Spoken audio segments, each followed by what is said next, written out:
Bonjour tout le monde. Bienvenue à ce webinaire sur le protocole de suivi du périphton du réseau de surveillance volontaire des lacs. Mon nom est Élodie Basque, je suis chargée de projet eau et lacs au Creux-Laurentides, qui est le Conseil régional de l'environnement des Laurentides. Je suis également accompagnée de ma collègue Amy Gagnon qui va m'aider pour la technique, donc pour la gestion des questions et tout ça, là. Donc, elle va me donner un coup de main.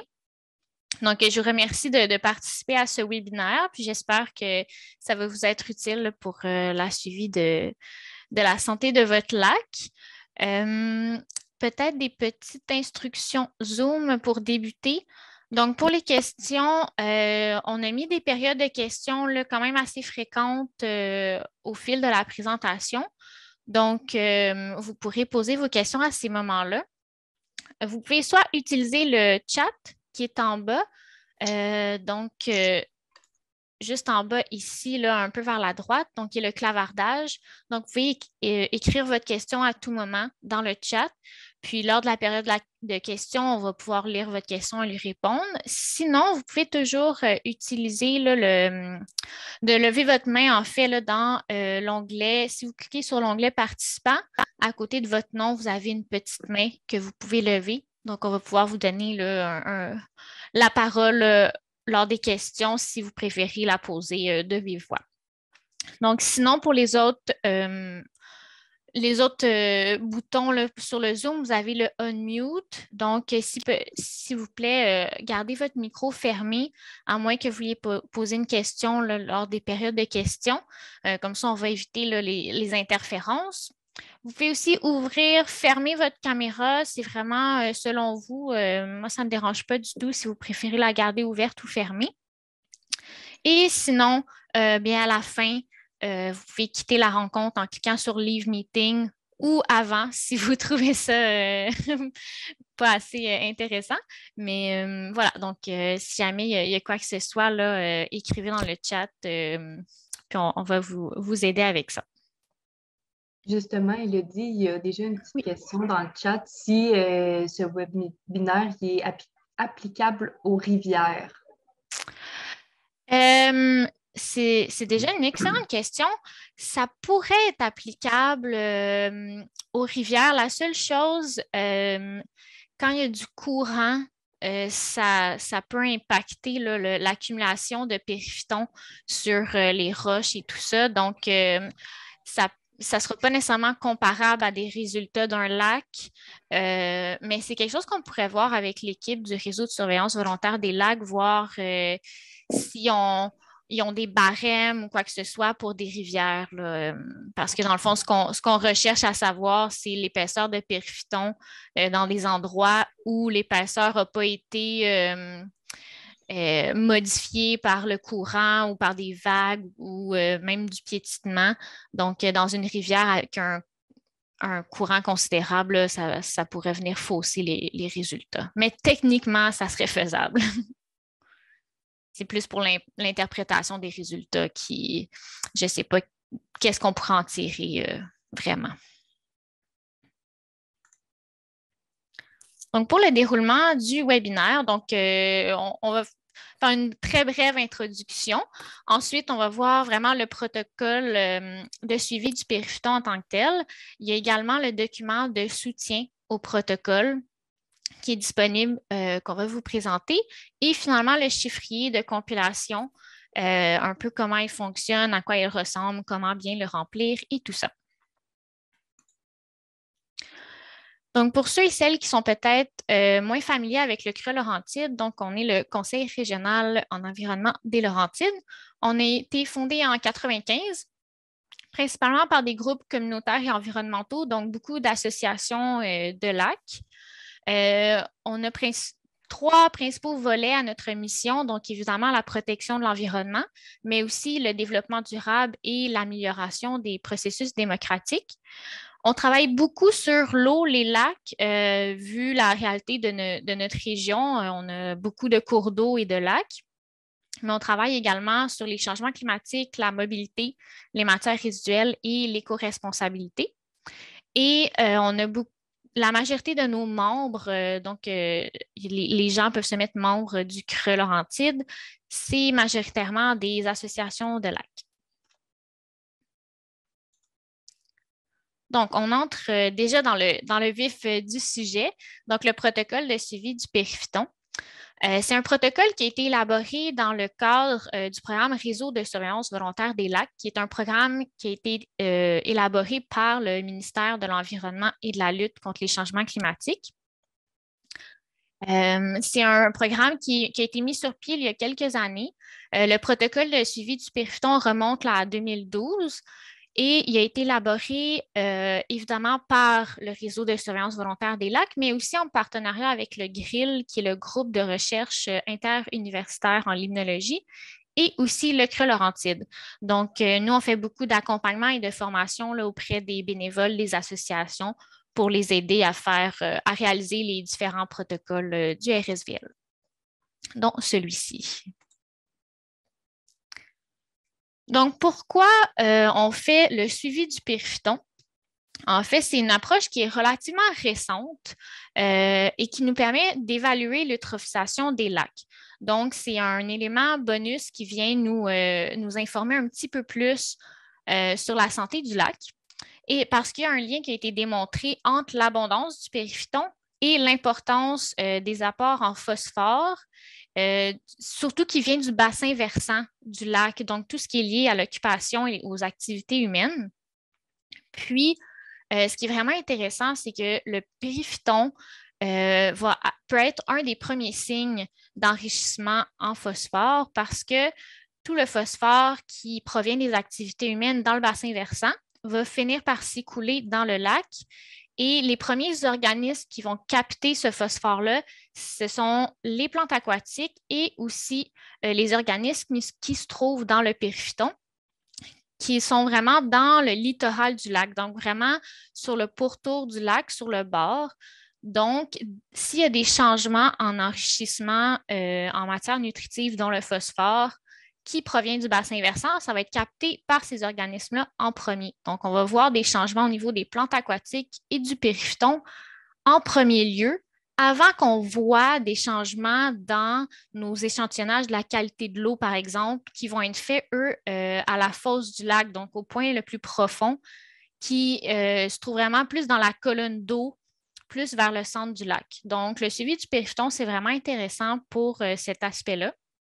Et ça nous permet de voir à long terme, c'est quoi l'évolution dans le temps du périphton? Est-ce qu'il y a une augmentation? Est-ce qu'il y a une certaine stabilité ou même une diminution? Et même à l'intérieur d'une même année, on peut voir entre nos différents sites, est-ce qu'il y a des grandes différences? Est-ce que l'ensemble de notre lac, tous nos sites sont semblables et tout ça? Donc, ça nous permet vraiment de faire un suivi de l'état de santé du lac vraiment plus complet, en plus, par exemple, de la qualité de l'eau, si vous le faites déjà à votre lac, par exemple. Donc, qu'est-ce que c'est en fait le périphton? Donc, c'est une communauté relativement, disons, complexe qui regroupe plusieurs organismes microscopiques. Donc, on parle d'algues, mais aussi de bactéries et d'autres organismes de type protozoaire, métazoaire, pardon. Il y a aussi un mélange de détritus, matière organique et tout ça. Puis c'est vraiment la couche qui va venir s'accumuler sur la surface des objets. Donc, souvent, ça va être sur les roches, mais ça peut se trouver aussi sur les souches ou les branches qui se trouvent sous l'eau, même les piliers de quai. Et bref, tout autre objet qui va se retrouver sous l'eau et même les plantes aquatiques. Donc, c'est vraiment la petite couche un peu gluante, visqueuse, principalement brun, vert. L'épaisseur du périphton peut énormément varier d'un lac à l'autre. Dans certains, il n'y en a presque pas. Dans d'autres, on va avoir des couches là, de 20 mm et tout ça. Donc, ça va dépendre beaucoup là, de la quantité là, en nutriments qui se trouvent dans le lac.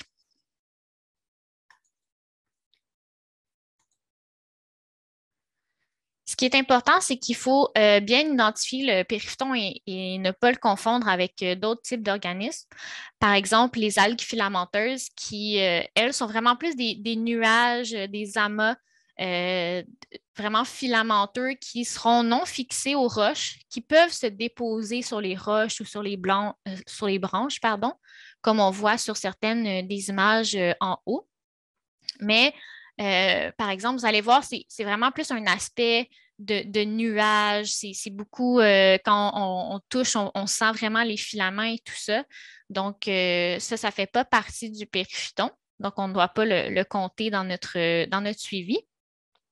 Et on peut parfois aussi confondre avec les éponges d'eau douce. Ils se trouvent dans quand même plusieurs plans d'eau dans les Laurentides. Donc, les éponges, ce sont considérés comme des animaux aquatiques. Ils peuvent avoir différentes formes. Sur les photos en bas, donc, on voit, c'est vraiment la partie qui est très vert fluo. Parfois, c'est vraiment une petite couche mince qui va être collée sur une roche.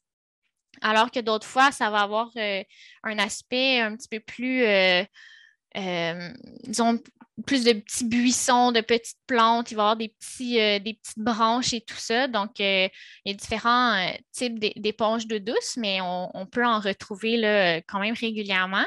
Et ce qui est vraiment caractéristique, c'est leur couleur très vert, vert fluo, là. On les manque pas vraiment. Donc ça, encore une fois, il ne faut pas les confondre avec le périphyton. Donc, dans le cadre du protocole, on va uniquement considérer le périphyton qui va se retrouver sur les roches. Donc, on va voir un petit peu plus tard là, quel type de roche on recherche et tout ça. Et ce qu'on cherche à mesurer, c'est le périphyton qui est sur les roches entre 30 cm et 1 mètre de profondeur, donc par rapport à la surface, parce qu'on ne veut pas aller dans des profondeurs trop près de la surface, parce que là, le périphyton peut avoir été balayé par les vagues et tout ça. Et en bas de 1 mètre, là, plus profond que ça, bien, ça devient un petit peu compliqué au niveau de la prise de mesure, puis aussi, bien, on veut avoir vraiment quelque chose là, qui est à une profondeur assez régulière là, d'un site à l'autre. Donc, on va surtout travailler dans le littoral du lac. Donc, quand on parle de littoral, c'est la zone peu profonde qui est entre la ligne des hautes eaux, donc à la limite entre l'eau et la terre. Et quand on va vers le centre du lac, c'est toute la zone où les plantes aquatiques peuvent pousser. Donc, toute la zone où la lumière va traverser l'eau jusqu'au fond. Donc, ça va dépendre de la transparence de l'eau et tout ça quand on parle de littoral, mais souvent, ça va être dans le 0 à 4 mètres de profondeur, là. Donc, on ne fera pas le suivi du périphyton là, de très profond là, parce qu'on cherche des roches qui se trouvent à 30 cm et 1 mètre de profondeur.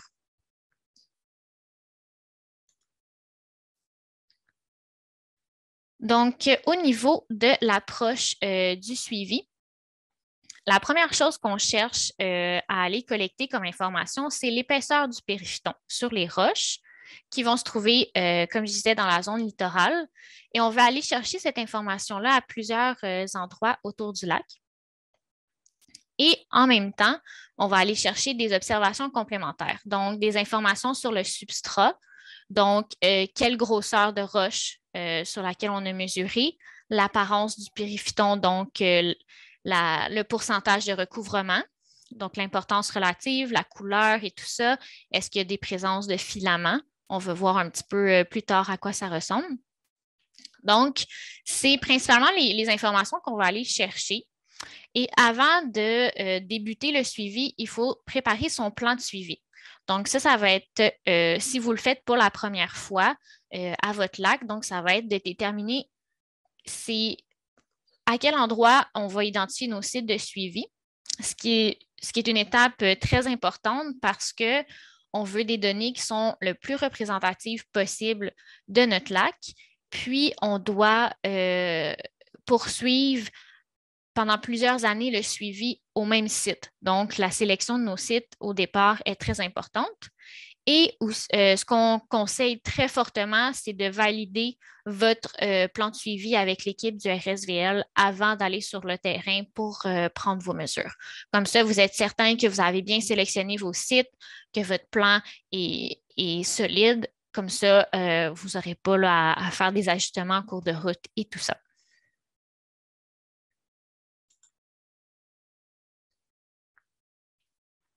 Parfait. Donc, pour les sites de suivi, ce qu'on vise, c'est des zones qui ont une largeur de 10 à 20 mètres. Donc 20 mètres maximum, dans le littoral du lac, donc dans la zone peu profonde. Puis on va chercher des endroits où on a des roches. Donc, on vise des roches qui sont plus grosses que 10 cm de diamètre. 10 cm, c'est quand même pas tant que ça. Donc, on ne veut juste pas mesurer là, sur des petits cailloux. Là, on veut des roches d'une certaine grosseur. Et on cherche ces roches-là à 0,3 et 1 mètre de profondeur. Donc, l'image est, est un petit peu contre-intuitive. Là. Elle devrait être en 3D. Là. Donc, imaginez-vous, à partir de la surface, on veut des roches là, à 30 cm jusqu'à 1 mètre de profondeur. Donc, pas trop près, pas trop profond. Puis, notre zone dans laquelle on a des roches doit faire 20 mètres de largeur maximale.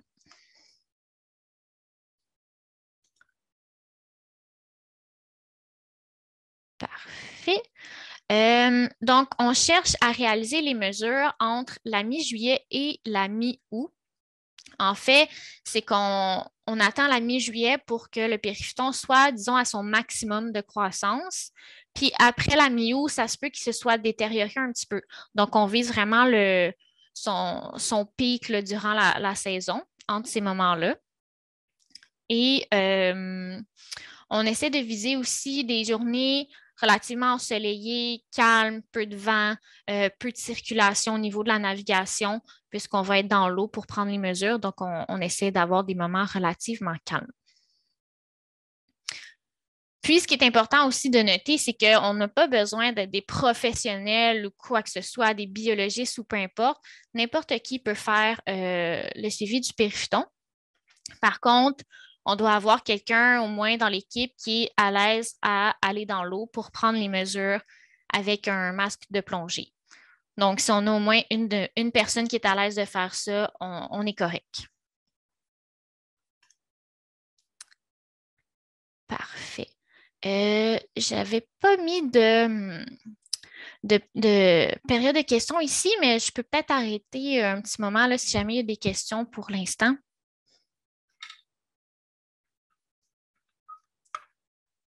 Il n'y en avait pas dans le chat. Je ne sais pas si quelqu'un voulait ouvrir son micro pour poser une question. Pardon? Est-ce qu'il y avait des questions dans le chat? Rien? Excellent. Bon, bien, on va poursuivre dans ce cas-là. Donc, au niveau du matériel... Ah oui. Oui, il vient juste d'avoir une question. OK, parfait. On va y aller.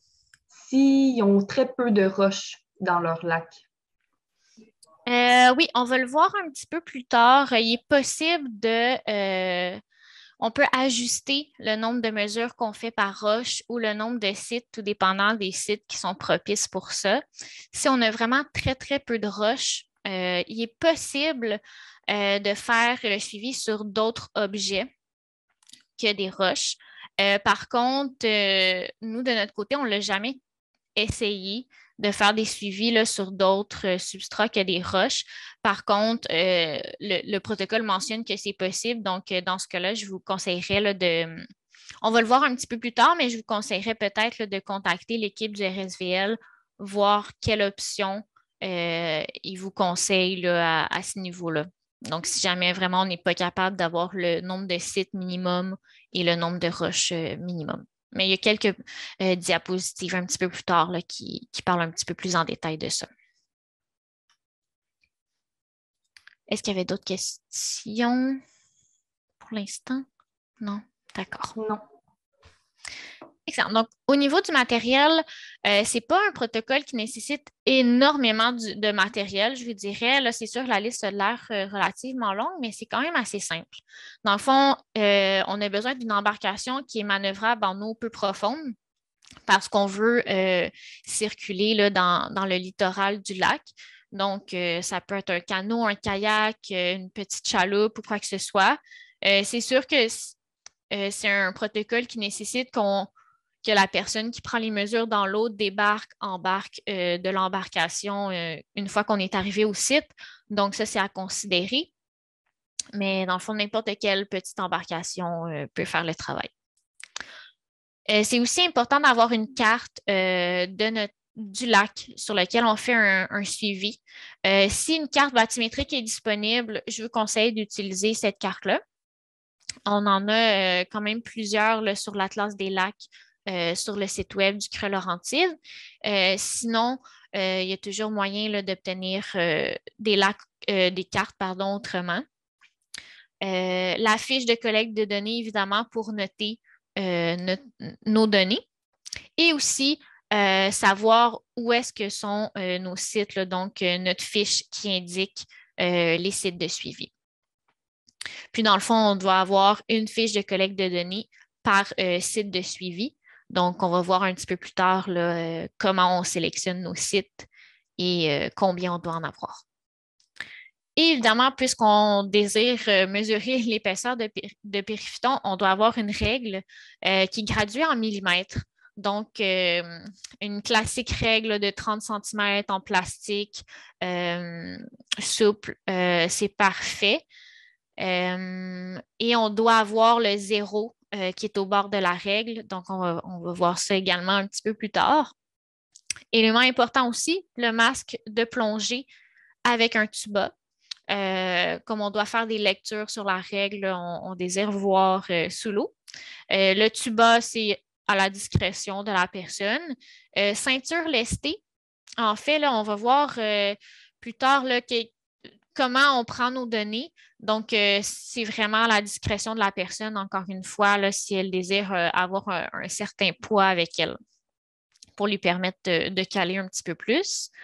Tout ce qui est nécessaire pour noter les observations, donc crayon, gomme à effacer, une planche avec pince là, pour avoir une surface pour écrire, un GPS si vous en avez un pour aller au bon site de suivi. Sinon, ça peut être un autre type d'appareil. Parfois, les téléphones cellulaires intelligents peuvent avoir comme une bonne précision, mais assurez-vous là, que vous avez un assez bon réseau pour avoir des coordonnées là, qui sont quand même assez précises.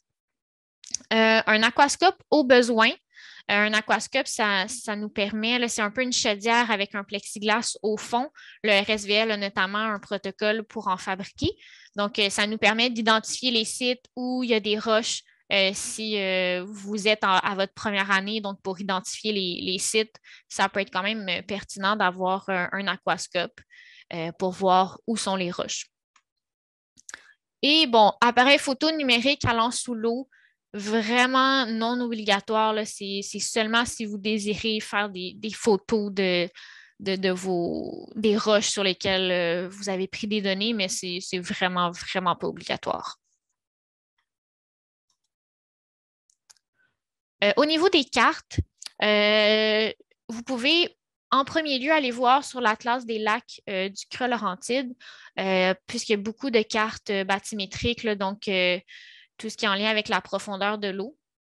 Si jamais la carte bathymétrique n'est pas disponible, vous pouvez écrire au RSVL à l'adresse qui est à l'écran pour obtenir là, des cartes topographiques là, qui puissent vous servir sur le terrain.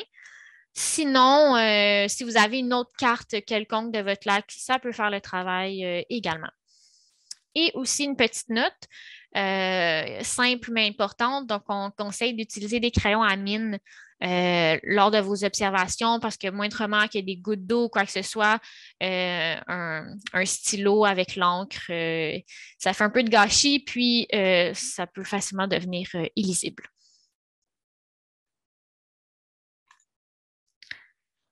Pour ce qui est de la règle, souvent quand on achète les règles en magasin, il y a une petite partie au bout là, qui est vide, disons, donc l'échelle débute un petit peu plus loin.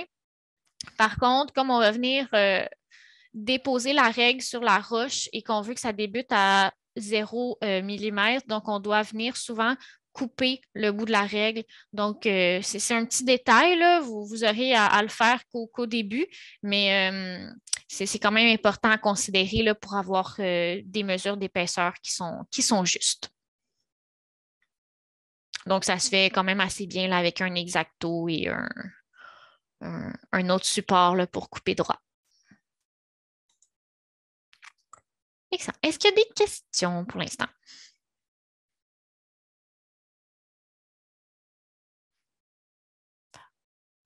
Je ne vois pas s'il y a des mains levées ou sinon dans le clavardage. Non, pas de main levée ni dans le clavardage. D'accord. Génial. Donc, j'espère que c'est parce que c'est clair.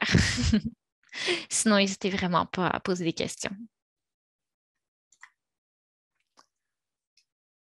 Alors, donc, une fois qu'on a notre matériel et tout ça, les étapes pour le suivi.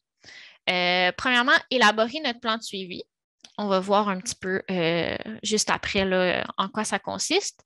On va déterminer les sites de suivi. Comme je mentionnais tantôt, étape très importante. Et finalement, aller prendre les mesures et les observations sur le terrain.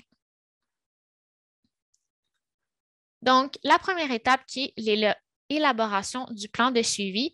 Donc, ce qu'on veut déterminer, premièrement, c'est l'unité d'étude. L'unité d'étude. Et on veut savoir est-ce qu'on on fait le suivi sur tout le lac au complet.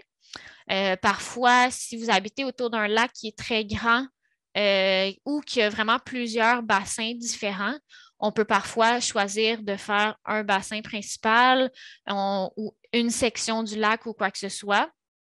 Mais si, idéalement, on va chercher à avoir le lac en entier là, quand c'est possible. La fréquence de suivi, on va voir un petit peu plus tard c'est quoi les recommandations pour ça. Mais ce qui est proposé et recommandé par le RSVL, c'est de le faire 3 années de suite. Ensuite, faire une pause de 5 ans, recommencer un 3 ans consécutif et ainsi de suite. Donc, pause de 5 ans, 3 ans de suivi, etc. Donc, vous n'aurez pas nécessairement à le faire à chaque année. Et on doit également établir le nombre de sites de suivi. On va voir encore une fois un petit peu plus tard qu'est-ce qui est recommandé pour le nombre de sites. Et l'objectif de tout ça, bien, ça va être de décrire et de comparer l'épaisseur du périphyton à chacun de nos sites, indépendamment les uns des autres. Donc, on va pouvoir les comparer entre eux. Donc, si on a un site dont l'épaisseur est vraiment plus élevée, bien, ça peut peut-être nous indiquer qu'il y a un apport en nutriments, donc en phosphore, plus important à cet endroit-là, et vice-versa. Donc, ça nous permet là, vraiment une comparaison à l'intérieur du même lac. Et aussi, on peut avoir vraiment l'épaisseur du périphyton dans l'ensemble des sites considérés comme un tout. Donc, on peut avoir un portrait du lac complet, puis à long terme, pouvoir établir s'il y a une certaine évolution, une augmentation, une diminution au fil des années. Donc, tout ce qui est l'élaboration du plan de suivi, on vous conseille là, de communiquer avec l'équipe du RSVL pour qui vous confirme là, que votre plan de suivi est vraiment solide pour la suite. Donc, comme je disais ici, en fait, je suis allée peut-être un petit peu trop rapidement, là, mais l'unité d'étude, c'est à savoir est-ce qu'on fait le lac en entier ou un secteur du lac. Comme sur l'exemple qu'on voit ici, on a vraiment un lac qui est divisé en 2 bassins principaux. Donc, on pourrait choisir de faire seulement un des 2 secteurs, que ce soit parce qu'on manque de ressources humaines pour le faire ou parce qu'il y a un secteur qui nous intéresse peut-être plus ou quoi que ce soit. Donc, on peut considérer la superficie du lac, s'il y a des bassins distincts, si on a une énorme distance à parcourir, bon, on veut peut-être se concentrer sur un secteur seulement. S'il y a un secteur qui n'a pas de roche du tout, évidemment, la disponibilité de nos bénévoles. Si jamais vous avez besoin d'un petit peu d'autres informations par rapport à ça, il y a un protocole de planification des inventaires. Mais moi, je vous dirais que toute l'information vraiment primordiale là, se trouve dans ce protocole. Donc, dans un monde idéal, on fait le lac en entier. Puis par la suite, on va établir quelle est la fréquence de notre suivi. Donc, ce qu'on veut, c'est vraiment un protocole qui va être réalisé sur plusieurs années parce qu'il peut y avoir des variations naturelles dans la croissance du pyrphyton d'une année à l'autre, que ce soit à cause des conditions météo ou hydrologiques. Donc, on va avoir quelque chose qui est le plus représentatif possible. Donc, c'est pourquoi on le fait 3 années consécutives au même site. Donc, on fait toujours les mêmes endroits. Et ensuite, on va prendre une pause de 5 ans. Après, on va refaire une période de suivi de 3 ans et ainsi de suite. Si jamais, pour une raison X, vous voulez faire un suivi plus serré, vous avez des bénévoles disponibles et motivés, ou il y a une problématique qui vous inquiète particulièrement à un site spécifique, vous pouvez le faire, faire des pauses plus courtes. Vous pouvez faire le suivi à chaque année si vous ne voulez pas prendre les 50 pauses, il n'y a aucun souci. Et même pendant les 50 pauses, s'il y a un site qui vous inquiète plus, vous pourriez suivre ce site-là à toutes les années, par exemple. Donc, ça dépend vraiment des besoins et de la réalité là, de votre lac. Donc, pour le nombre de sites de suivi, ce qu'on vise pour les lacs qui ont une superficie de 2 km² ou plus, on va viser 12 à 20 sites. Donc, ça va dépendre évidemment de la disponibilité des roches, donc du substrat. Et pour les lacs qui ont une superficie de moins de 2 km², idéalement, on va viser 12 sites, mais ce n'est pas toujours possible à cause, par exemple, de la disponibilité des roches. Mais on veut viser au moins un 5 sites minimum. Donc, évidemment, le nombre de sites va dépendre de la composition là, du fond du lac. Donc, est-ce qu'on a des roches dans le littoral?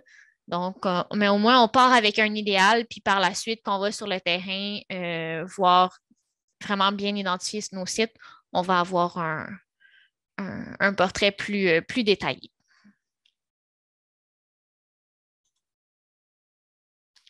Donc, pour choisir nos sites de suivi, la première étape, c'est de repérer les zones potentielles d'emplacement des sites.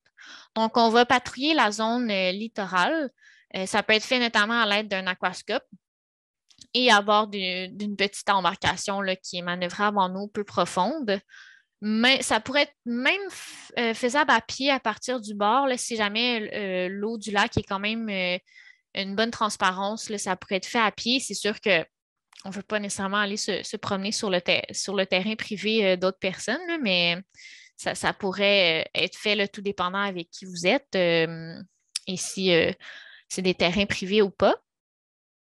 Donc, on veut aller identifier où sont les secteurs potentiels qui ont des roches et où il y a des absences de roches. Par exemple, à des endroits que ce n'est que du sable, ce n'est que de la vase, mais au moins on peut savoir déjà là, où ça va être impossible et où ça pourrait être possible.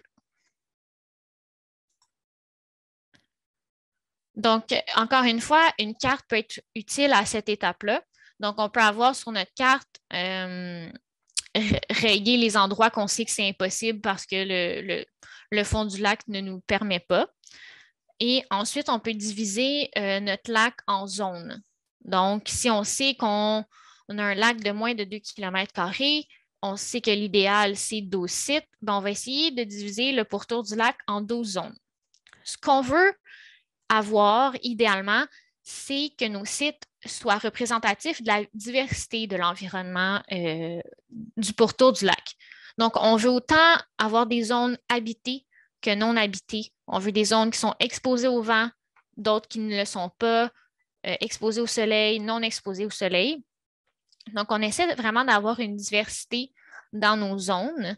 Et, par exemple, s'il y a un ruisseau qui amène de l'eau au lac, bien, ça peut être un endroit intéressant pour faire une zone. Donc, on essaie d'avoir là, quelque chose de plus diversifié possible.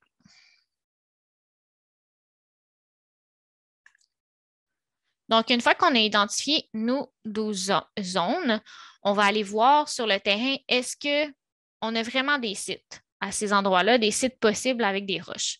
Donc, la deuxième étape, c'est de localiser les sites de suivi. Donc, dans chacune des petites zones qu'on a identifiées, on va aller sélectionner un site.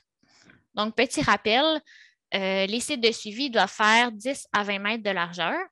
Et dans cette largeur-là, on doit avoir des roches qui sont à 0,3 et 1 mètre de profondeur, donc par rapport à la surface de l'eau.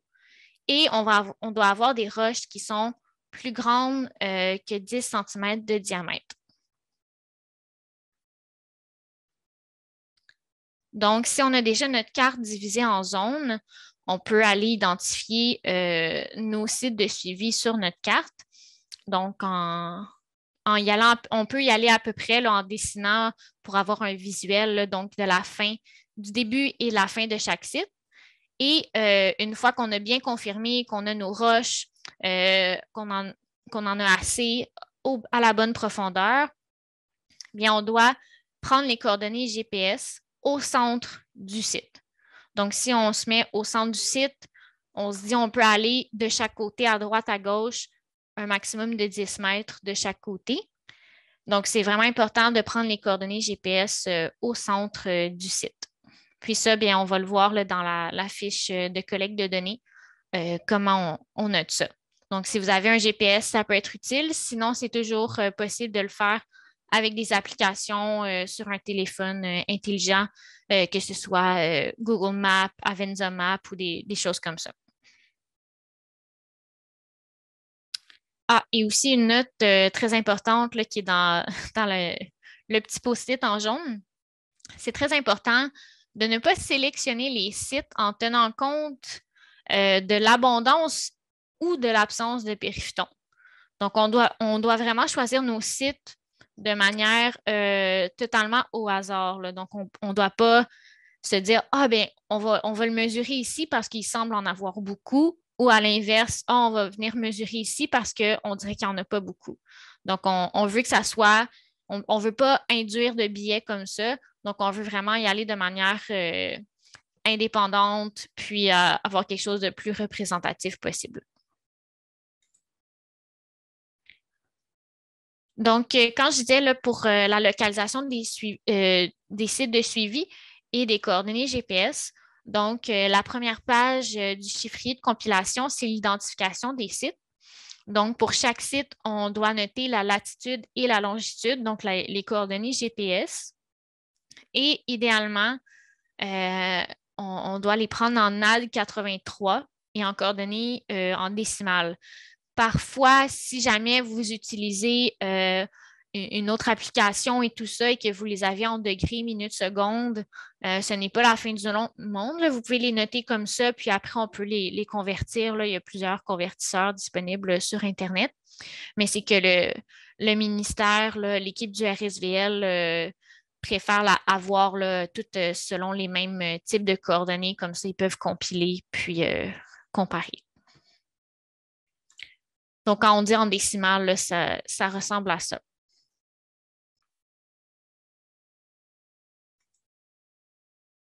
On avait 2 fois la même chose. Excellent. Donc,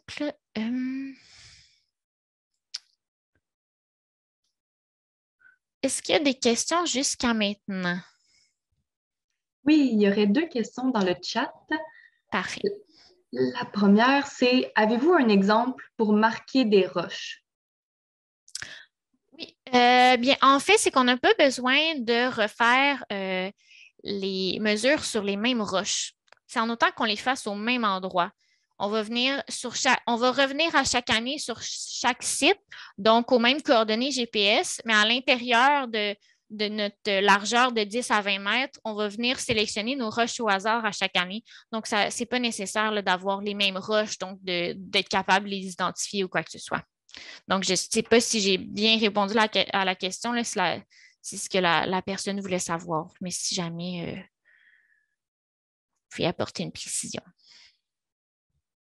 Puis, l'autre question, on avait, est-ce qu'on peut ajouter des roches aux endroits sans roches?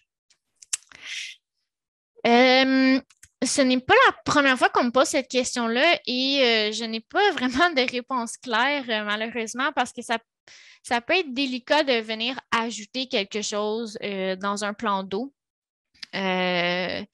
on vient modifier un peu l'habitat et l'écosystème et tout ça. Donc, je dirais dans le cas où il y a un manque de roches, je dirais de voir avec l'équipe du RSVL, c'est une équipe du ministère de l'Environnement, là, donc ils vont pouvoir vous conseiller si ça serait effectivement une bonne idée là, d'ajouter des roches ou non. Euh, Parce que ça peut parfois dépendre du lac en tant que tel ou quoi que ce soit. Il y a peut-être plusieurs choses à prendre en compte, là. Donc, je n'ai pas de oui ou non de clair pour cette question-là, malheureusement. Parfait, ça semble avoir répondu à ces questions. Puis il n'y avait OK, pas de main levée non plus. excellent, merci. Parfait, donc on va poursuivre. Donc, l'étape 3, c'est possible qu'on doive adapter notre plan de suivi.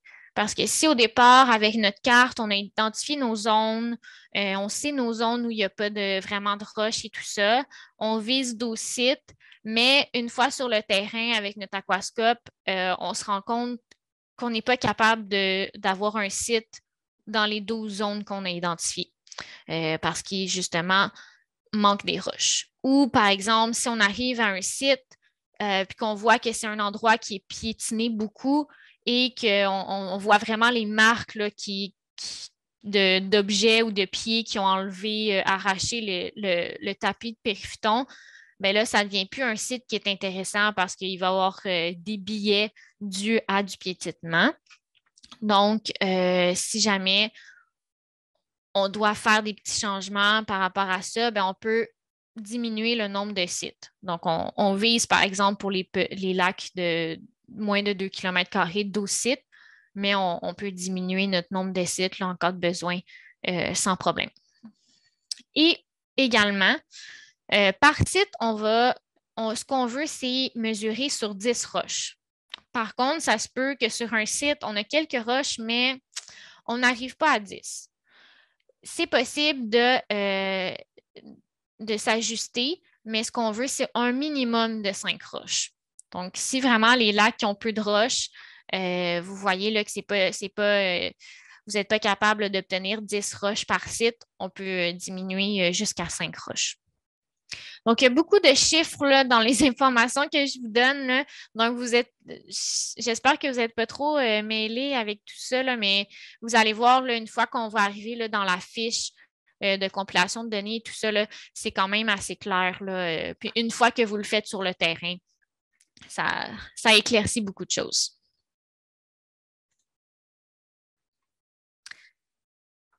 Excellent. Donc, ce qu'on recommande, c'est 10 roches par site et 3 mesures par roche. Donc, encore une fois, j'ajoute d'autres chiffres à tout ça. Si jamais on n'est pas capable d'avoir 10 roches par site, on peut diminuer jusqu'à 5. Par contre, si on diminue le nombre de roches, on doit augmenter le nombre de mesures par roche. Parce que en tout et partout, dans notre site, on vise à avoir 30 mesures environ au total dans un site seulement. Donc, si on a juste 8 roches, on va venir faire 4 mesures par roche. Si on en a juste 6, 5 mesures. Et à l'inverse, si on a juste 5 roches, on va faire 6 mesures par roche. Et vous allez voir dans le tableau là, la colonne répartition des mesures sur chaque roche. C'est un petit peu un indicateur. On va voir une image un petit peu plus tard, là, juste pour nous situer à quel endroit sur la roche on doit prendre les mesures. Ce n'est rien de très compliqué. Là. Vous allez voir, c'est assez simple. Si jamais vous allez voir sur le terrain, ça se pourrait qu'il y ait beaucoup de matière qui est déposée sur les roches, s'il y a eu beaucoup de brassage, des sédiments ou quoi que ce soit. Des fois, ça peut être un petit peu difficile d'aller prendre des données parce qu'il y a eu des sédiments, du sable qui s'est accumulé sur les roches et tout ça. Donc, des fois, on doit s'ajuster. Si on voit qu'un site, c'est vraiment problématique, ben on peut revoir l'emplacement du site. Est-ce qu'on peut le déplacer? Est-ce qu'on doit l'éliminer ou quoi que ce soit? Donc, et même parfois dans certains lacs, c'est une situation qui est vraiment généralisée au lac au complet. Donc, malheureusement, ça arrive que dans certains lacs, le suivi du périphyton n'est pas vraiment possible parce qu'on n'a pas vraiment l'épaisseur du périphyton sur les roches qui est mesurable. Il y a trop de matière par-dessus et tout ça. Et ça, ben, ça peut venir limiter sinon le nombre de sites potentiels là, dans un lac. Donc, on l'a mentionné un petit peu tantôt. Si jamais on n'a pas assez de roches ou quoi que ce soit, c'est possible de le faire sur des structures permanentes. Donc, des poteaux de quai ou autres structures là, qui seraient de manière permanente dans le lac. C'est sûr que c'est une structure qui, idéalement, a vraiment passé l'année ou au moins la saison estivale au complet là, dans l'eau. Donc, qui a été un substrat là, pour la croissance du périphyton tout au long de la saison. Si vous allez vers cette option-là parce que les roches, ce n'est pas une option, je vous conseille vraiment de contacter le RSVL, là, comme je mentionnais tout à l'heure. Comme ça, ils vont vraiment pouvoir vous conseiller pour votre situation particulière pour être certain là, que le suivi là, va être fait de manière solide.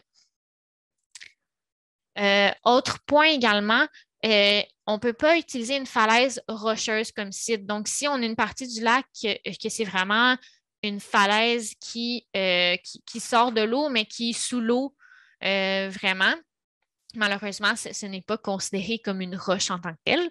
Donc, on ne peut pas utiliser cet endroit-là. Si aucune roche ou structure permanente ne permet pas le suivi, donc si on n'a pas de quai ou quoi que ce soit, ni de roche, c'est possible d'utiliser des substrats artificiels. Donc, ça revient un peu à la question de tantôt, là, je crois, là, sur si on peut déposer des roches. Dans ce cas-là, encore une fois, je vous dirais là, de contacter le RSVL, comme ça, il va pouvoir vous conseiller vraiment c'est quoi le meilleur substrat artificiel là, qui pourrait être ajouté. Donc, si jamais ces options-là sont sélectionnées, mais c'est quand même très important là, de le mentionner dans la fiche de collecte de données. Comme ça, le ministère, quand ils vont compiler les données, vont savoir là, que ça n'a pas été fait sur des roches. Ah, elle était ici, ma diapositive de questions. Donc, j'ai ouvert les questions il n'y a pas si longtemps, mais je ne sais pas s'il y en a qui se sont rajoutées entre-temps. Oui, il y en aurait une dans le chat. Parfait. On demande si, durant le protocole, est-ce que ça a été démontré que les mesures peuvent être prises sans porter de masque si c'est en eau peu profonde et très claire? Mais si quelqu'un est capable d'ouvrir ses yeux sous l'eau avec une eau assez claire, ça pourrait être fait, là, mais moi, honnêtement, j'ai vraiment besoin de mon masque pour prendre les mesures parce que on va le voir tantôt pour la prise de données, on doit vraiment se positionner face à la règle pour vraiment avoir une bonne mesure, comme si au millimètre près, on veut avoir vraiment le bon angle de mesure pour ne pas fausser les résultats. Donc, si on le fait de l'extérieur de l'eau, même si l'eau est très claire, là, ça peut venir avoir une incidence là, sur l'épaisseur en millimètres. Donc, je conseillerais vraiment là, d'utiliser un masque sous l'eau ou des petites lunettes là, de nage. Est-ce qu'il y en avait d'autres? Non, c'était tout. Puis pas de main levée non plus. D'accord, merci.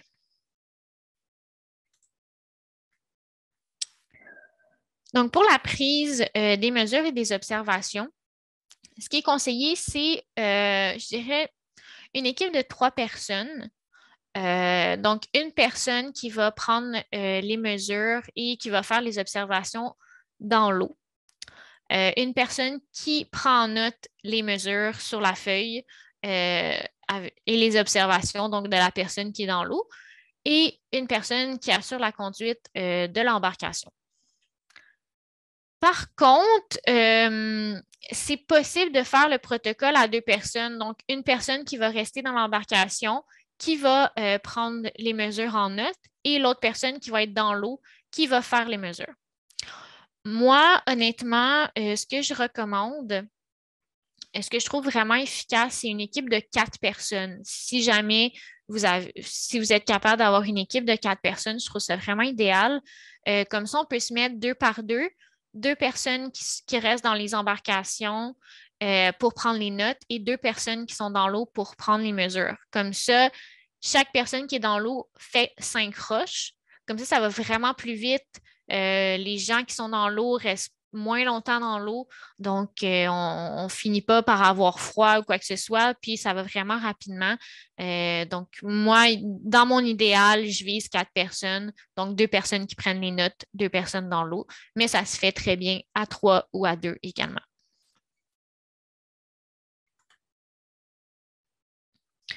Donc, quand on est rendu à l'étape 4 pour la prise des mesures et des observations, donc, première chose à faire sur nos fiches de collecte de données, on doit remplir l'entête. Vous allez voir, c'est quand même assez simple. Donc, le nom du plan d'eau, la municipalité, le secteur, ça, c'est à savoir si vous avez identifié 2 secteurs, mais généralement, vous allez avoir seulement un secteur, là, donc qui est le lac en entier. Le numéro du site, donc tout dépendant à quel site vous êtes rendu, la date et l'heure, le nom des observateurs, si le lac est inscrit au RSVL, le numéro d'identification et le nom de l'organisme si vous faites ça dans le cadre d'une association de riverains.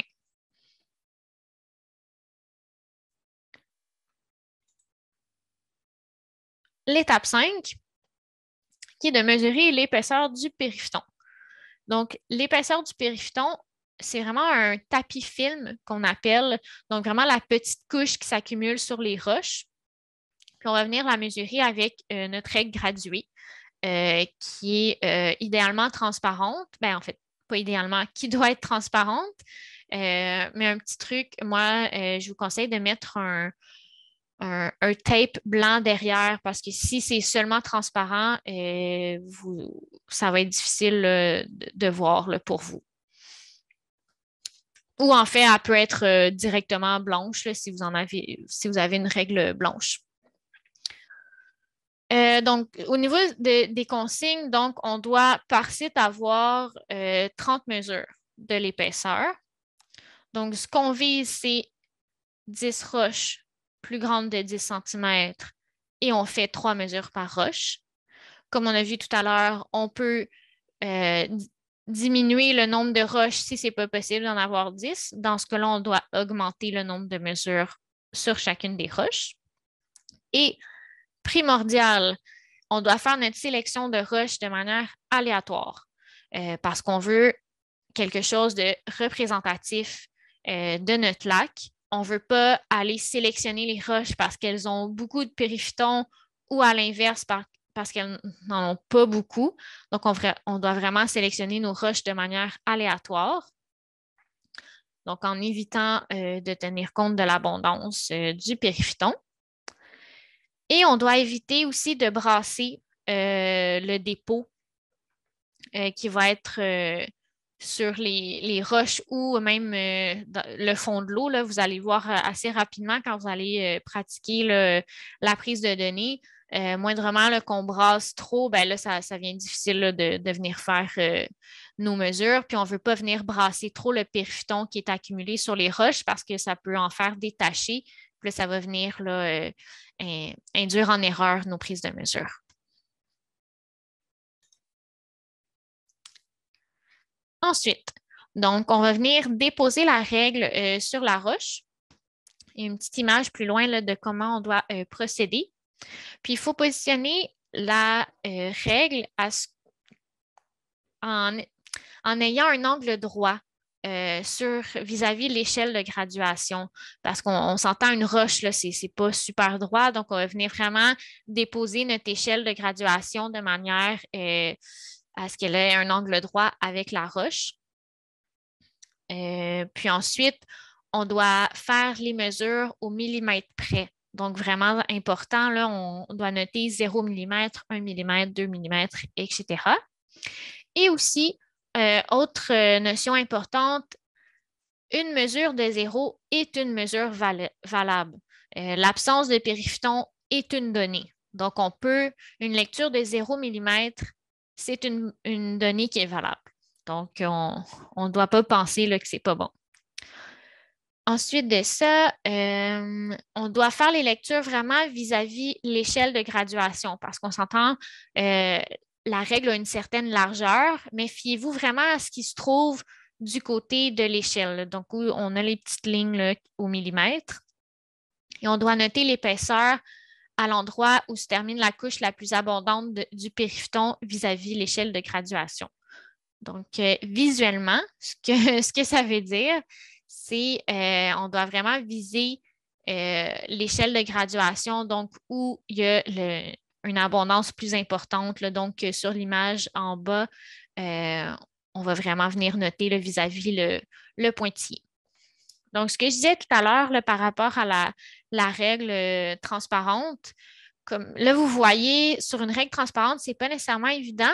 Donc, si jamais vous avez une règle blanche que vous avez coupée pour que le zéro arrive au rebord, utilisez-la. Sinon, avec une règle transparente, nous, on conseille là, de mettre un tape blanc derrière la règle. Comme ça, vous avez un fond blanc là, sur lequel faire vos lectures, ce qui est vraiment plus facile.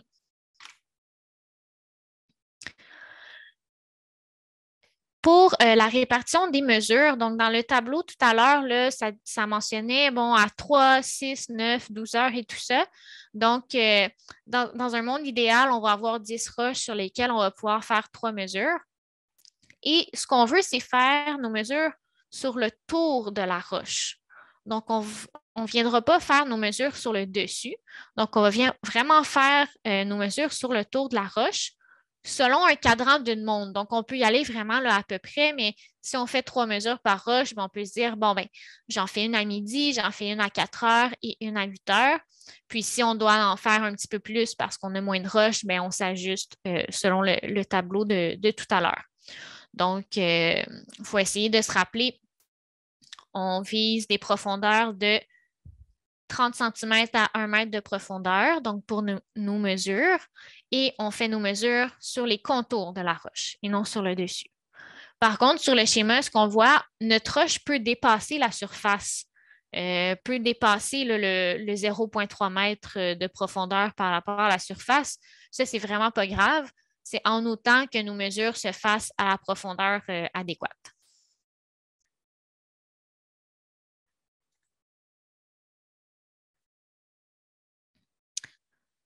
Ensuite, pour vraiment concrètement, là, comment on fait la mesure de transparence, on vous conseille de faire un test en premier avant d'aller à votre premier site de suivi. Prenez un endroit au hasard là, qui n'est pas nécessairement dans vos sites sélectionnés, juste pour vous pratiquer pour vos premières mesures. Comme ça n'induira pas en erreur là, vos premières mesures officielles, disons. Donc, vous allez développer votre technique comme ça. Il y en a plusieurs. Il y a la technique, disons, petit bonhomme.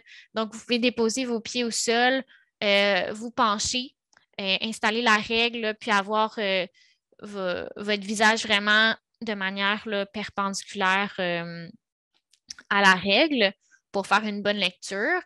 C'est sûr, ça peut dépendre du fond du lac. Là, pour les lacs dont le fond est très vaseux, je vous dirais que c'est peut-être un petit peu plus difficile parce qu'en mettant nos pieds au sol, on va venir brasser les sédiments, donc ça va venir là, brouiller l'eau. Donc, des fois, il faut juste s'installer, attendre quelques secondes que tout se pose et après faire notre lecture. Sinon, il y a la technique plus couchée au long, donc pour éviter là, de brasser les sédiments au fond de l'eau. Donc, on peut venir s'allonger si vous êtes capable de garder cette position-là pendant quelques secondes. Il y a également, il y en a qui mettent leur VFI à l'envers, là, donc ça vous permet de flotter juste assez tout dépendant de votre VFI, là, juste assez pour être à la bonne profondeur d'eau. Il y en a qui utilisent des nouilles de piscine et tout ça. Donc, comme je disais, testez votre technique. Comme ça, vous allez vraiment être plus confortable une fois que vous allez débuter officiellement la prise de mesure.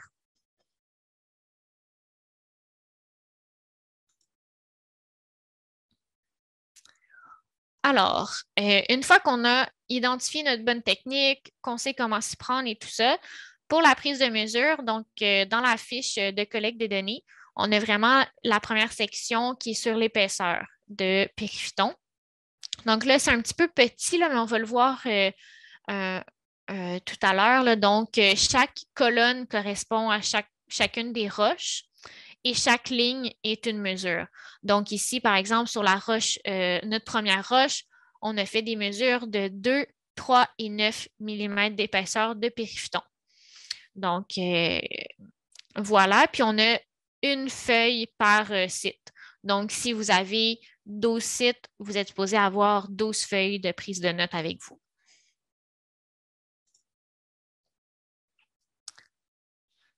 Est-ce qu'il y a des questions jusqu'à maintenant? Non, à date, il n'y a pas de questions. Parfait. Donc, on va poursuivre pour la prise de données parce que comme mentionné au départ, là, on avait l'épaisseur du périphyton qui est vraiment la donnée principale, je vous dirais, qu'on note, mais il y a aussi d'autres observations qu'on va aller chercher. Donc, ensuite de ça, on va déterminer la classe de grosseur de la roche. Donc, vous allez voir sur la fiche de collecte de données, vous avez les indications par rapport à la classe de grosseur. Donc, la classe 1, ça correspond à une roche de 10 à 25 cm. La classe 2, 25 à 50 cm. Classe 3, 50 à 100 cm. Et la classe 4, qui est une roche de plus de 1 mètre de diamètre. Donc, vous n'avez pas nécessairement à connaître les classes par cœur.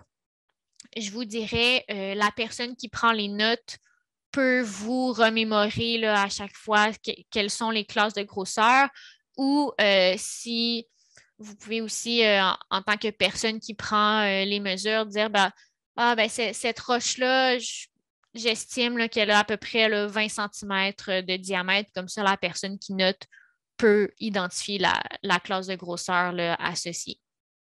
Donc, la classe de grosseur, allez-y vraiment à peu près. Là, vous n'avez pas besoin de faire une mesure là, avec votre règle à chaque fois. C'est vraiment une estimation. Étape 7, on caractérise l'apparence et l'importance relative du périphyton. Donc, ce qu'on veut savoir, c'est le tapis film, vraiment la petite couche de périphyton. C'est quoi son importance relative? Est-ce qu'il y a apparence de filament? Donc, ça, c'est toute croissance qui est nettement plus longue. Donc, c'est vraiment des longs filaments qui vont se détacher, pas se détacher, mais qui vont sortir du tapis film. Donc, sur l'image du haut, là, on voit il y a vraiment plusieurs filaments. Donc, on dirait des petits cheveux là, qui sortent du tapis. Et on va aussi identifier les couleurs. Donc, est-ce que c'est plus vert, plus brun? Donc, quelle est notre couleur dominante et notre couleur secondaire? Et finalement, l'importance relative, donc le pourcentage de recouvrement. Et par rapport au filament, on veut savoir quelle est la longueur maximale. Donc là, ça paraît comme beaucoup d'informations à noter, mais je vous assure, là, la feuille est vraiment bien construite pour ça. Vous ne devriez rien oublier. La personne qui prend les notes va être capable là, de remémorer à la personne qui est dans l'eau quelle information il lui manque. Donc, sur la feuille, ça ressemble pas mal à ça. Donc, une fois qu'on a mesuré l'épaisseur, la classe de roche, ensuite, on tombe dans l'apparence du périphyton. Donc, premièrement, la classe de recouvrement. Vous avez encore là, les différentes classes identifiées sur la feuille de collecte de données. Donc, classe 1, 0 à 25 de la roche qui est couverte de tapis de périphyton. Classe 2, 25 à 50 classe 3, 50 à 75 et classe 4, 75 à 100 je vous dirais, de mon expérience professionnelle, personnelle, de mon expérience personnelle, la majorité du temps, on a beaucoup de classe 4 de pourcentage de recouvrement, mais ça pourrait arriver que vous avez une roche qui a beaucoup moins de sa surface là, qui est recouverte de périphyton.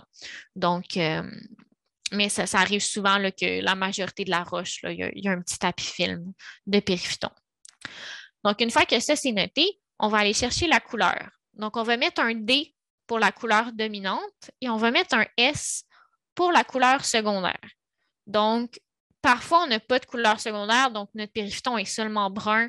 Donc, on va mettre brun avec un D, qui est notre couleur dominante. Et ça peut être l'inverse ou ça peut être dominant brun, secondaire vert. Donc, vous allez voir, au niveau des couleurs, c'est quand même assez... c'est, disons, la chose qui est peut-être la plus subjective là, dans ce protocole-là. C'est sûr qu'on ne voit pas nécessairement tous les couleurs de la même manière. Donc, ça peut être ouvert à discussion un petit peu. Là, donc, mais on le note quand même là, pour essayer d'avoir le plus d'informations possible. Ensuite de ça, on tombe dans les filaments. Donc, si ça se pourrait qu'il n'y en ait pas du tout. Donc, s'il n'y en a pas du tout, on note rien. Mais si il y a présence de filaments, donc on va noter la classe de recouvrement. Donc, encore une fois, sur l'entièreté de notre roche, quel pourcentage est couvert de filaments? Et ensuite de ça, quelle est la longueur maximale des filaments? Donc, on va essayer de spotter le plus long, de le mesurer et de le noter, encore une fois, en millimètres. Et on va faire la même chose pour la couleur des filaments. Donc, est-ce que c'est dominant vert ou brun, secondaire vert ou brun? Et si jamais vous avez pris des photos, il y a aussi un espace là, pour noter s'il y a eu prise de photos.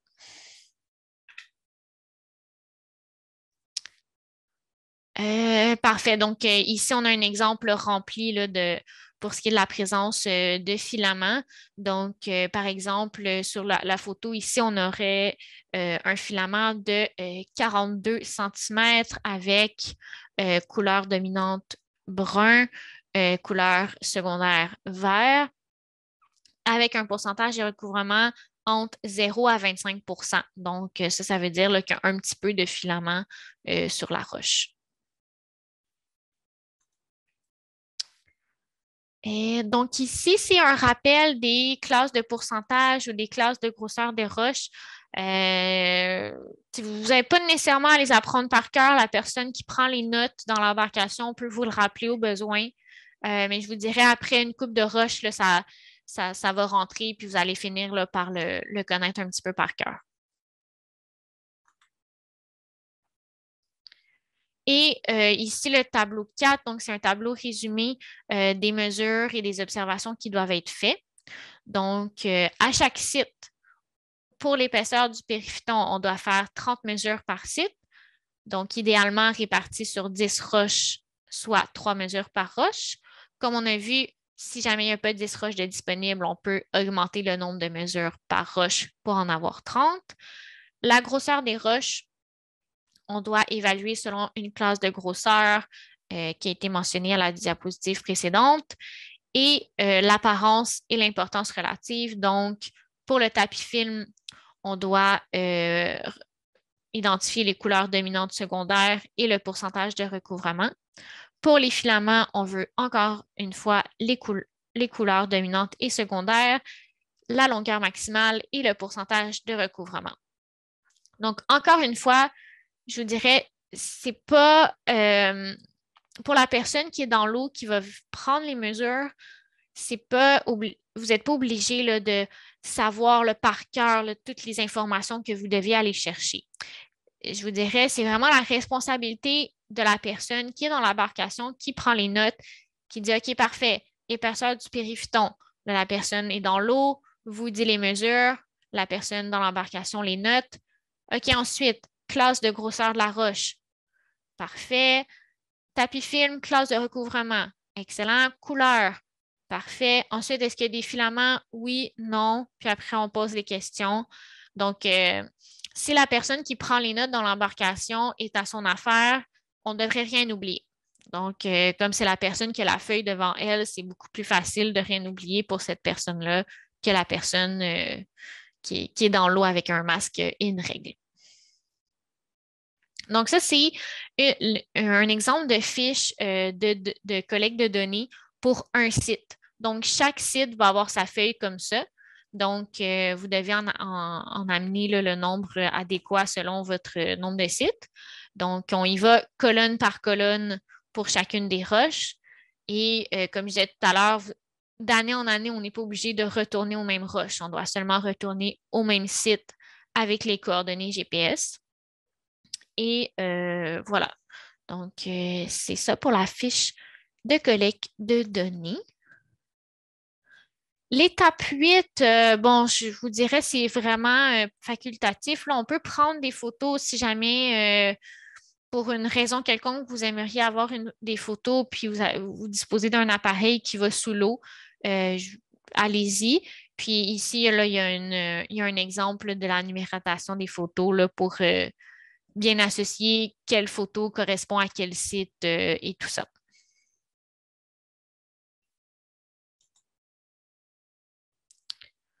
Donc, une fois qu'on est allé sur le terrain, on a pris toutes nos données sur tous nos sites, comment on compile et on transfère les données. Donc, il y a déjà un fichier Excel qui est disponible que vous pouvez entrer manuellement là, dans le fichier Excel les données que vous avez prises sur papier sur le terrain. Tout ça, c'est disponible sur le site web du RSVL. Puis, actuellement, comme c'est un protocole, bon, relativement récent, là, je dis relativement parce que ça fait 10 ans là, que ce suivi-là existe pour les lacs au Québec. Mais on n'est pas encore assez avancé pour que la LCC ait un barème d'interprétation de données. Donc, c'est vraiment quelque chose qui est en cours actuellement. Donc, la MLCC a vraiment travaillé fort à récupérer toutes les données qui avaient été prises dans le cadre de ce protocole-là sur tous les lacs du Québec. Donc, amasser toutes ces données-là et les analyser pour avoir un barème d'interprétation au final. Donc, pour ceux et celles qui sont plus familiers avec, par exemple, le protocole d'échantillonnage de la qualité de l'eau, donc vous savez que une fois les échantillons analysés par le RSVL transmet une fiche de résultats. Les résultats sont disponibles sur le site web et on a une petite interprétation quant au niveau d'eutrophisation du lac. Donc, par rapport aux échantillons de la qualité de l'eau, on sait où le lac se trouve là, par rapport à son eutrophisation. Malheureusement, pour le périphyton, on n'a pas encore ce guide-là parce que c'est trop récent. Donc, si jamais vous participez à ce protocole-là, je vous encourage très, très fortement à transmettre vos résultats, le fichier Excel à l'équipe du RSVL. Comme ça, vous allez non seulement participer au suivi de l'état de santé de votre lac, mais vous allez aussi participer à l'évolution de la science par rapport au lac au Québec. Donc, ça devrait venir bientôt un barème d'interprétation des données pour savoir où notre lac se situe de manière là, objective là, par rapport aux autres lacs et tout ça. Par contre, même s'il n'y a pas de barème d'interprétation de données, on est quand même capable de sortir des informations de notre suivi et de nos résultats. Après une année, on peut regarder, bon, ben, quel site, pardon, a une épaisseur de périphyton vraiment plus importante que les autres. Ben là, ça peut nous donner une puce à l'oreille ben, il y a peut-être quelque chose qui se passe à cet endroit-là. Si l'épaisseur du périphyton est vraiment plus importante, ben, ça veut dire probablement qu'il y a plus de nutriments, plus de phosphore et tout ça. Donc, à l'intérieur d'une même année, on peut un petit peu essayer de voir des informations comme ça. Puis, on conseille de le faire vraiment sur plusieurs années pour avoir un portrait le plus représentatif possible parce que d'une année à l'autre, à cause des conditions météo et tout ça, on peut avoir des variations naturelles. Et sur le long terme, on peut voir s'il y a une augmentation, une diminution, une certaine stabilité, donc voir comment se porte notre lac par rapport à ça. Et bien, dans les prochaines années, probablement qu'on va avoir un certain barème d'interprétation aussi là, pour nous informer un petit peu plus du niveau d'eutrophisation du lac par rapport à l'épaisseur du périphyton. Et aussi, ce qui peut être super utile, c'est la fiche terrain qui est un petit peu un résumé des principales étapes là, pour le suivi du périphton. Donc, si jamais là, vous le faites pour une première fois ou quoi que ce soit, ou même pour une deuxième ou troisième fois, vous ne voulez pas nécessairement imprimer tout le protocole au complet, bien, vous pouvez amener seulement la fiche terrain qui sort les points importants pour un rappel là, quand on est sur le terrain. Parfait. Donc, il nous reste le document de soutien au protocole de suivi qui n'est pas très long. Puis ensuite, je vais vous montrer à quoi ressemble le fichier Excel là, pour la collecte des données. Et ensuite, on va avoir terminé. Donc, est-ce qu'il y a des questions? Oui, il y avait 2 questions dans le chat. La première, c'est est-ce que la composition de la roche peut influencer le recouvrement du périphyton?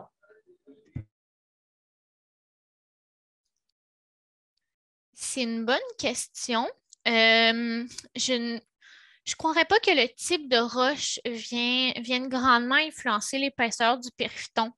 Parce que vraiment, ce qui va faire en sorte qu'on a un périphyton plus épais, c'est vraiment la disponibilité en nutriments.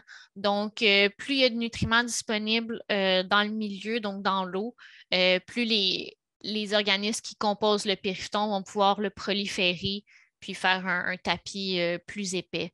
Mais en tout cas, à ma connaissance, là, la composition de la roche n'aurait pas vraiment d'impact.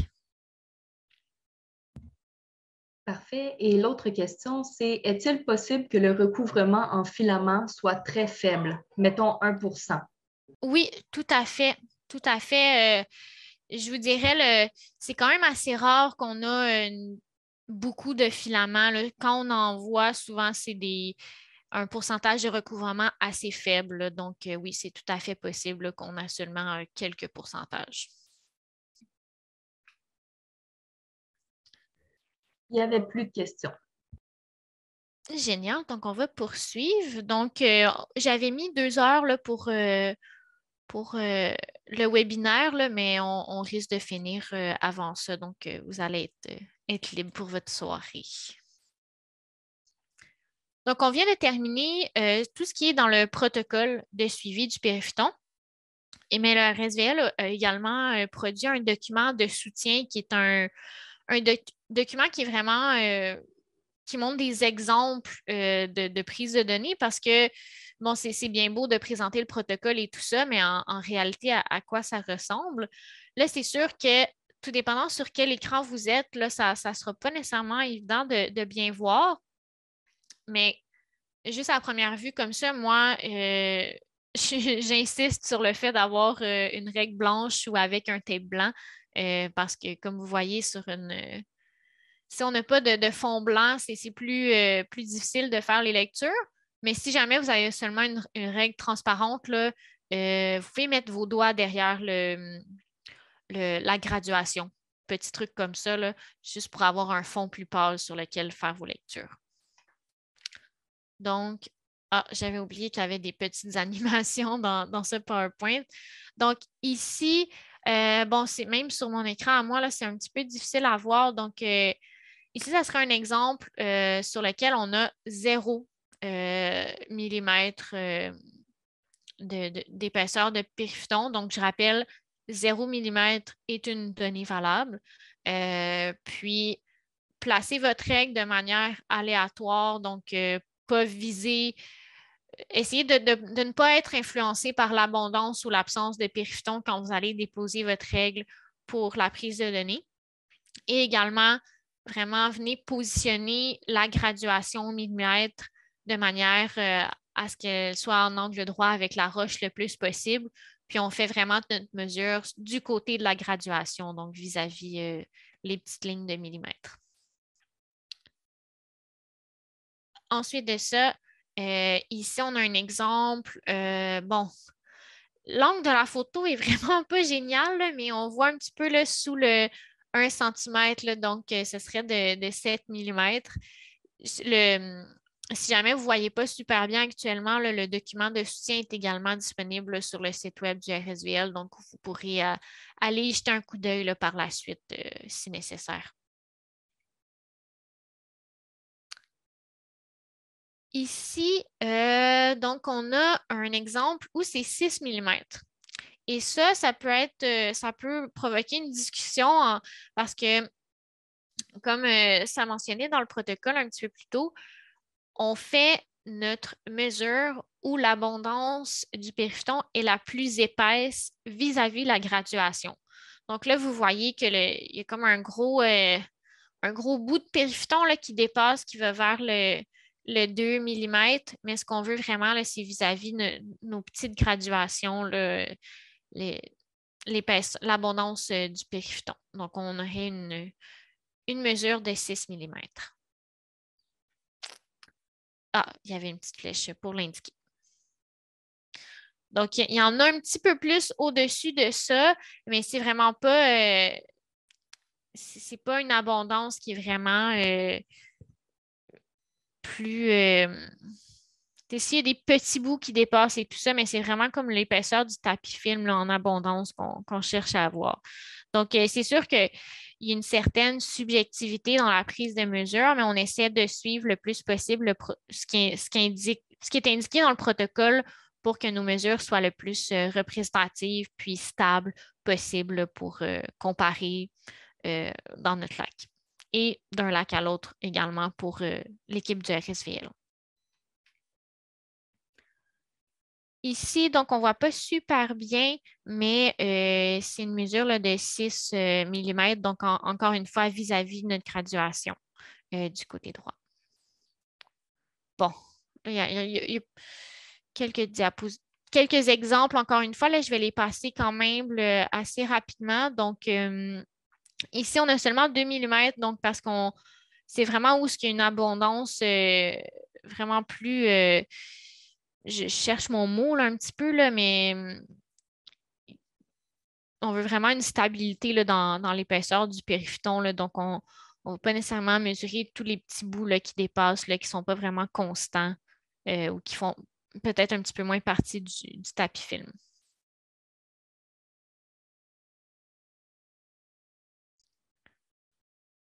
Ici, on aurait une mesure juste en dessous du 9 mm, du 1 cm, là, donc 9 mm. Ensuite, bon, ce que je disais tout à l'heure, de mettre son doigt derrière la règle, là, si vous avez une règle transparente. Donc ici, donc 2 mm, donc vraiment où est-ce que c'est plus abondant. Et ensuite de ça, 3 mm. Donc, vous voyez que ça varie quand même un petit peu là, de 2 à 9 mm. Donc, ça dépend vraiment d'un lac à l'autre et même d'un site à l'autre. Ensuite de ça, donc les filaments, à quoi ça ressemble?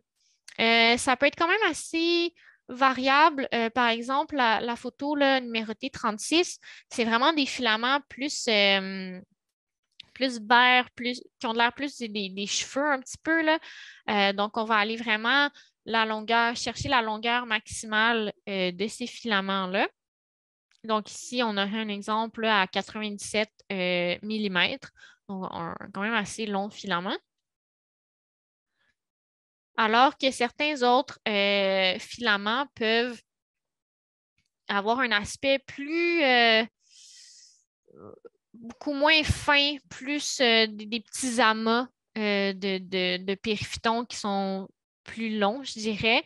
Donc ici, on aurait 41 mm. Donc, on va vraiment aller chercher la longueur maximale versus le tapis film où, vis-à-vis la graduation, on allait chercher l'abondance où c'était plus abondant. Ensuite de ça, on a un exemple à 74 mm. Donc, on voit vraiment le long filament qui revient vers la graduation.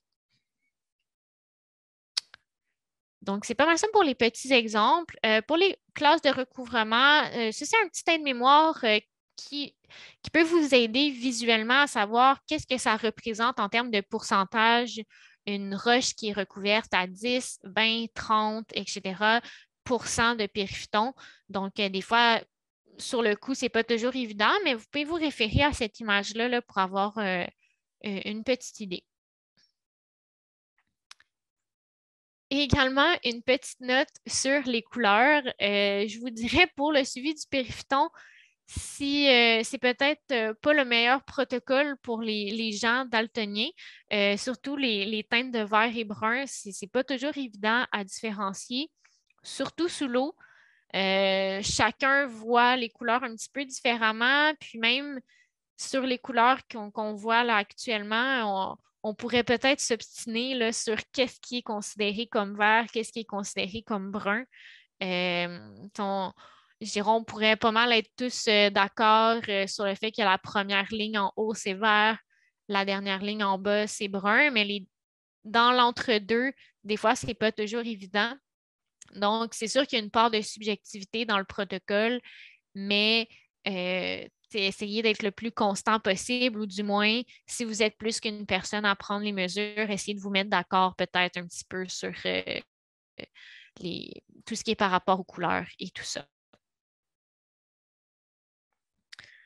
Donc, il reste seulement le fichier de compilation de données qui est dans le Excel, mais par rapport au protocole et tout ça, on a fait le tour. Donc, tout est disponible sur le site web du... Ah, on peut pas... OK. Sur le site web du réseau de surveillance volontaire des lacs, qui est le lien là, juste ici. Donc, vous avez le protocole, vous avez le document de soutien, le fichier Excel, la fiche de collecte de données, tout ça. Vous avez tout disponible gratuitement, donc vous n'avez pas nécessairement, vous n'avez pas besoin de vous inscrire ou quoi que ce soit. Vous avez également les coordonnées de l'équipe du RSVL pour faire valider votre plan de suivi. Si jamais votre lac n'a pas suffisamment de roches, c'est quoi vos options et tout ça, qu'est-ce qu'il vous conseille de faire? Et si jamais aussi vous avez d'autres questions, vous pouvez toujours nous rejoindre là, au Conseil régional de l'environnement des Laurentides. Donc, vous pouvez m'écrire à moi ou sinon sur le site web, là, vous avez les coordonnées de notre équipe. Donc, n'hésitez pas à nous poser des questions. Est-ce qu'il y avait des questions avant qu'on voit le fichier de compilation des données? Il n'y avait pas de questions dans le chat, ni de mail. Parfait. Donc, ça va peut-être être petit pour certains si jamais vous êtes sur des tablettes ou quoi que ce soit, là, mais c'est juste pour vous donner un peu comment le fichier Excel est structuré. Donc, vous avez un onglet qui est les rappels importants, donc certaines consignes, directives et tout ça. C'est toutes des choses qui se trouvent dans le protocole, mais c'est pour faire un rappel. Et malheureusement, là, pour ici, l'adresse n'est pas la bonne. Là, en fait, comme vous le savez peut-être, là, les ministères changent de nom de temps à autre. Là, donc, cette adresse-là n'est plus valide, mais sur le site Web, vous avez les bonnes coordonnées. Par la suite, vous avez l'onglet localisation des sites. Donc, je vais essayer de grandir ça un petit peu. Donc, vous avez tout ce qui est l'identification du plan d'eau. Et pour chacun des sites, vous pouvez mettre les coordonnées GPS, donc en degrés décimaux, idéalement en NAD 83. Si je ne me trompe pas, sur la majorité des plateformes là, comme Google Maps et ces choses-là, là, c'est les bons types de coordonnées.